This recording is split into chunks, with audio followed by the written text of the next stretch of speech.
আসসালামু আলাইকুম এভরিওয়ান, আমার চ্যানেল কুকিং প্যাশন অফ তাসনিমে আপনাদের ওয়েলকাম।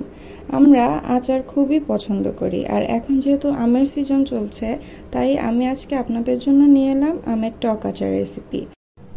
এই আচার খিচুড়ির সাথেও খুব মজা লাগে, ডাল দিয়ে কিংবা ভর্তা ভাতের সাথে খেতেও খুব মজা লাগে। তাহলে চলুন রেসিপিটা দেখে নেই। আমি এখানে 3 কেজি কাঁচা আম নিয়েছি, আর এই আমগুলো আমি গ্রেটার দিয়ে গ্রেট করে নিয়েছি। এরপর দিয়ে দিচ্ছি পরিমাণ মতো লবণ, 1 টেবিল চামচ লাল মরিচের গুঁড়া, সামান্য হলুদ, 1 টেবিল চামচ জিরা গুঁড়া, আর 1 টেবিল চামচ পরিমাণ ধনিয়া গুঁড়া।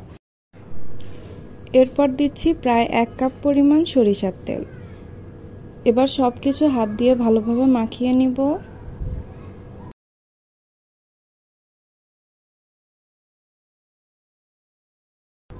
মাখানো হয়ে গিয়েছে, এবার সবগুলা আলাদা আলাদা প্লেটে করে ছড়িয়ে দিব। ভালোভাবে চারপাশে ছড়িয়ে দিব। এভাবে পাতলা করে ছড়িয়ে রোদে শুকিয়ে নিতে হবে। এখন এগুলো আমি রোদে শুকিয়ে নিব।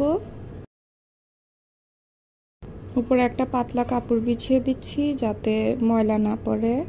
এবার এগুলোকে শুকিয়ে নেওয়ার পালা। এরপর আমি মশলা রেডি করব। তার জন্য নিয়েছি 5 ফোড়ন, গোটা জিরা, এলাচ আর দারুচিনি। এগুলোকে টেলে নিচ্ছি। আম শুকানো হয়ে গিয়েছে, এবার আমি এটাকে আচার বানিয়ে ফেলবো। এখানে আমি হাফ কেজি পরিমাণ সরিষার তেল নিয়ে নিচ্ছি। এরপর আমি যে মশলাটা টেলে নিয়েছিলাম সেটা গুঁড়া করে এখান থেকে 2 টেবিল চামচ মশলা দিয়ে দিচ্ছি।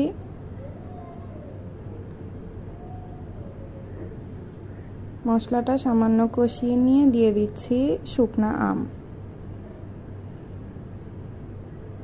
আম দিয়ে ভালোভাবে নেড়েচেড়ে নামিয়ে নিতে হবে। এখন ভালোভাবে নেড়েচেড়ে নিতে হবে।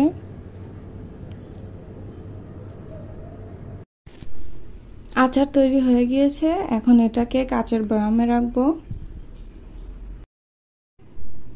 এই আমের আচারটা আপনারা বাসায় অবশ্যই তৈরি করবেন। আর আমার ভিডিওগুলো যদি ভালো লাগে তাহলে প্লিজ আমার চ্যানেলটিকে সাবস্ক্রাইব করবেন। আর ভিডিও ভালো লাগলে অবশ্যই লাইক, কমেন্ট অ্যান্ড শেয়ার করবেন।